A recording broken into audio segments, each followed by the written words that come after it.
Hello नमस्कार, मी अश्विनी स्वागत करते तुमचं आपल्या छान अशा व्हिडिओ ब्लॉगमध्ये. तर आज मी रजिस्टर भरत होते, जे की मार्च म्हणजे डिसेंबर महिन्यामध्ये भरलं होतं. ते रजिस्टर आता 3 महिन्याचं जे आहे ना ते भरायचं होतं. हे रजिस्टर आहे ना बचत गटाचं आहे. जेव्हा 5 ते 7 वर्षापूर्वी उमेद ही संस्थेतर्फे सगळ्यांना बचत गट चालू करून दिले होते, जेणे की ज्या आपल्या गावाकडच्या महिला आहेत ना त्यांना त्यामधलं भरपूर असं काही कळण्यासाठी त्यांनी मार्गदर्शनसुद्धा केलं आणि महिन्याला ₹100 असा त्यांनी बचत गट चालू करून दिला होता. तर तोच बचत गट आमच्या इकडे पण चालू आहे. नक्कीच तुमच्या इकडे पण चालू असला तर कमेंटमध्ये नक्कीच सांगा. आणि आजचा दिवस आमच्यासाठी खूप खास होता. का खास होता आणि आम्ही या व्हिडिओमध्ये एक सेलिब्रेशन पण आहे. ते कशाचं आहे हे जर तुम्हाला पाहायचं असेल तर आपला व्हिडिओ स्किप न करता शेवटपर्यंत नक्कीच पहा. आणि आपलं चॅनल सबस्क्राईब केला नसेल तर चॅनल सबस्क्राईब करा. तर या इथे ना साईचे पप्पा दुपारी लवकर आले होते. तर आम्ही शेतात एक फेरफटका मारायला आलतो. घरी लाईट गेली, भरपूर असं गरम होत होतं. आता गावाकडे ना सकाळी लाईट जाते ते संध्याकाळीच येते, म्हणजे 12-12 तास म्हटलं तरी लाईट जाते. आणि उन्हामुळे भरपूर असं गरम होतं, त्याच्यामुळे म्हटलं चला रानात जाऊन येऊ. तर इकडं बघा आता छान असं कैरीच्या झाडाखाली मुलांचं पण खेळणं चालू होतं.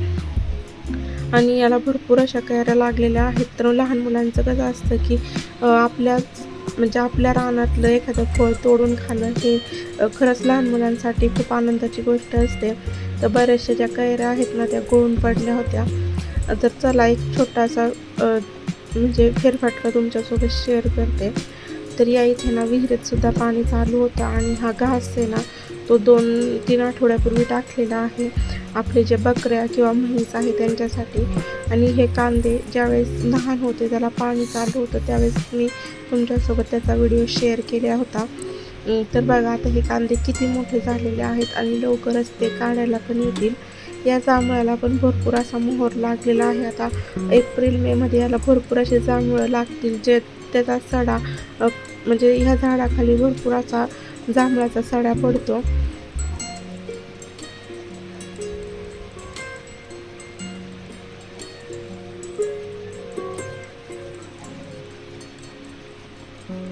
आता घरी जायचं म्हटलं पण मुलांना काही तिथून निघवत नव्हतं, कारण की त्यांना तिथं बसायला आवडत होतं. आता या इकडे कृष्णाचं पण छान असं खेळणं चालू होतं. त्यानंतर साईने थोडासा टाईमपास केला.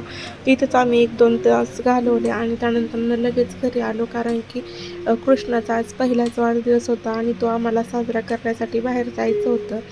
तर आता शेतकऱ्यांचं कसं असतं, सगळं जी काही घरची बकरी म्हशी वगैरे जे काय आहेत ना त्यांचं खायचं प्यायचं बघूनच बाहेर पडावं लागतं.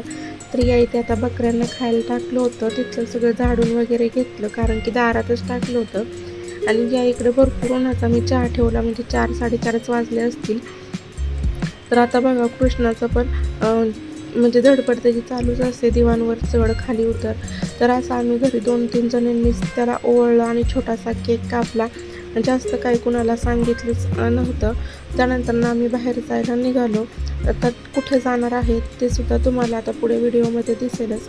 तर अगदी घरापासून आमच्या 1 ते पाऊण तासाचा हा रस्ता होता. आणि ज्यांना कोणाला माहिती आहे, जे माझे जवळचे सबस्क्रायबर असतील, तर आम्ही आलो होतो कासुर्डी इथे. आता त्या संस्थेलाच त्यांनी असं नाव दिलेलं आहे, कोरजू विद्यार्थ्यांचे वसतिगृह असं त्या संस्थेचंच नाव आहे. तिथं आलो होतो आम्ही कृष्णाचा वाढदिवस साजरा करण्यासाठी. तर इथं जी मुलं आहेत ना त्यांना कोणाला आई नाही, वडील नाही किंवा दोन्ही पण नाही, किंवा ज्यांची काहीच करण्याची परिस्थिती नाही, अशी इथे लहान लहान मुलं आणून सोडलेली आहेत. आणि त्यांचं पालकत्व तिथले जे आहेत त्यांनी स्वीकारलेलं आहे. आणि तिथला स्टाफ पण अगदी 5 जणांचा आहे. 3 लेडीज आणि 2 पुरुष, असे 5 जणांचा जो स्टाफ आहे ना तो ही सगळी 63 मुलं सांभाळतात. आणि त्यांचा जो सगळा खर्च आहे ना या संस्थेनं उचललेला आहे. तसेच आपल्यासारखे ज्यांना मदत करायची आहे ती लोकं पण इथे मदत करू शकतात. तर माझी खूप अशी इच्छा होती की कृष्णाचा पहिला बड्डे किंवा इथून पुढचे आता साईचे त्याचे बड्डे येतील ना, ते इथं जाऊनच साजरे करायचे. कारण की आपण जे बड्डे कार्यालयात साजरे करतो किंवा दारात मोठा थाट घालून इकडची तिकडची लोकं जेवायला घालतो ना, त्यात जेवढा आनंद भेटत नाही तेवढा आनंद या मुलांसोबत कृष्णाचा वाढदिवस साजरा करून खरंच खूप आनंद झाला. तर आता तुम्ही तिथे फॉरेनरसुद्धा बघता की ते पण आलेले आहेत आणि त्यांचीसुद्धा या संस्थेला मदत आहे.